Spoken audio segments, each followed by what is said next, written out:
Hello students, so today we are going to do chapter 3 government from class 7th. So today we are going to do here the government at different levels. Government जो सरकार है वो अलग अलग levels पे कैसे काम करती है और क्या काम करती है. So government is responsible for providing various facilities in different fields.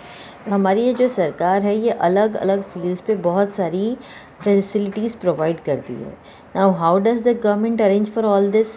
तो ये जो सरकार है ये सारी की सारी चीज़ें कैसे अरेंज करती है, बिकॉज इतनी सारी डिफरेंट फील्ड्स पे अगर उसको इतनी सारी फैसिलिटीज़ प्रोवाइड करनी है तो ये सारी की सारी चीज़ें गवर्नमेंट कैसे अरेंज कर रही है. Because India is a very vast country, we know very well. जो हमारी कंट्री है वो बहुत ही बड़ी कंट्री है. अब इतने बड़े लेवल पे अगर वो काम कर रही है तो it is very difficult work.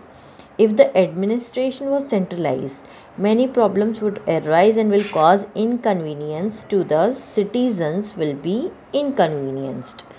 अगर हमारा जो एडमिनिस्ट्रेशन है यानी जो काम चलाने वाली प्रोसेस है अगर उसे सेंट्रलाइज कर देते हैं, ठीक है, तो ये बहुत सारी सेंट्रलाइज का मतलब होता है एक ही जगह से उसका नियंत्रण. ओके तो अगर एडमिनिस्ट्रेशन जो है उसको सेंट्रलाइज कर देते हैं तो बहुत सारी प्रॉब्लम्स स्टार्ट हो सकती हैं जिसके कारण लोगों को इनकन्वीनियंस मतलब असुविधा झेलनी पड़ सकती है. Therefore our government works at different levels. इसीलिए हमारी जो गवर्नमेंट है वो अलग अलग लेवल पे काम करती है. अब देखो एक जगह पे खड़े होके पूरी कंट्री को रूल करना, चलाना, एडमिनिस्ट्रेशन का मतलब चलाना, तो वो बहुत ही डिफ़िकल्ट है. इसीलिए जो गवर्नमेंट है ये अलग अलग लेवल पे काम करती है. उसको काम को डिवाइड कर दिया गया है, जैसे लोकल लेवल पे, स्टेट लेवल पे और नेशनल लेवल पे. तो लोकल लेवल में क्या होता है, local level government is concern with the affairs of villages and cities. जो लोकल लेवल की जो सरकार होती है वो किससे रिलेटेड होती है, गांव से होती है. छोटे छोटे शहर होते हैं, वहाँ के कामों पे ये लोकल लेवल की गवर्नमेंट काम करती है. State level government deals with matters at the state level. जो स्टेट लेवल होती है वो राज्य सर के जो भी एक पर्टिकुलर स्टेट है, जैसे हमारा गुजरात है या फिर तमिलनाडु है या कोई भी स्टेट ले लो, तो वो उस पर्टिकुलर स्टेट लेवल पे वो काम करती है. Okay while the government at the national level is responsible for work related to the entire nation. लेकिन जो नेशनल लेवल पे गवर्नमेंट होती है वो पूरे देश से, पूरा एंटायर नेशन यानी पूरे देश से रिलेटेड कोई भी काम करती है. जैसे अभी आपने देखा होगा कि अभी ये कोरोना वायरस के कारण एक दिन का पूरा इंडिया को लॉकडाउन कर दिया था, पूरा नेशन को बंद कर दिया गया था. तो it was from nation level.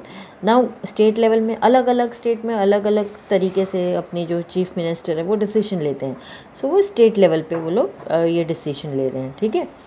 So you have already studied about the local level and will learn about the state government in the next unit. अब लोकल लेवल के बारे में हम ऑलरेडी पढ़ चुके हैं, स्टेट गवर्नमेंट के बारे में हम नेक्स्ट यूनिट में पढ़ेंगे. And in the next class you will learn about the national government. और नेक्स्ट क्लास में आप लोग नेशनल गवर्नमेंट के बारे में पढ़ेंगे.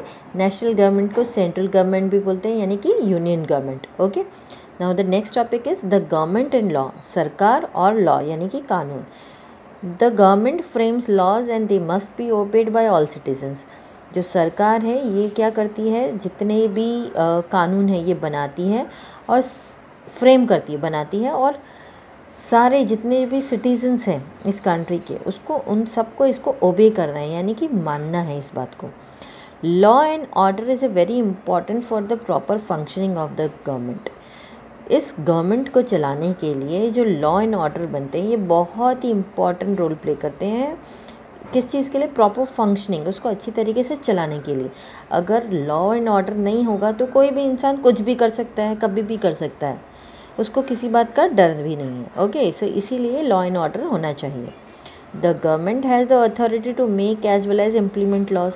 गवर्नमेंट के पास ये भी अथॉरिटी है कि वो उसको इम्प्लीमेंट करे, उसको लागू करें. Let us take an example. अब मैं आपको एक एग्जाम्पल से इसके बारे में समझाती हूँ. See here, you must have a ticket while travelling by train. आप एक ट्रेन से ट्रैवल कर रहे हो और आपके पास एक टिकट है उसका. If you are caught travelling without a ticket you have to either pay a penalty और गो टू जेल. अगर आपके पास टिकट नहीं मिली ट्रैवल करते हुए, तो या तो आप पकड़े जाओगे और या तो आपको पेनल्टी पे करनी पड़ेगी या फिर आपको जेल जाना पड़ेगा। पेनल्टी यानी कि कुछ भी जो हम बोलते हैं जुर्माना, ठीक है, वो डिसाइड किया गया होता है गवर्नमेंट के थ्रू। सो आपको इन दोनों में से कुछ भी करना पड़ सकता है। Even though the government may work lawfully, in case citizens feels that law are not being executed properly, they have the right to raise their voice or even to go to court. The court can order the government to take appropriate measures. So हम अच्छी तरीके से जानते हैं कि जो government है वो पूरी लॉफुली, वो जो पूरा कानून है उसके अकॉर्डिंग वो चलती है।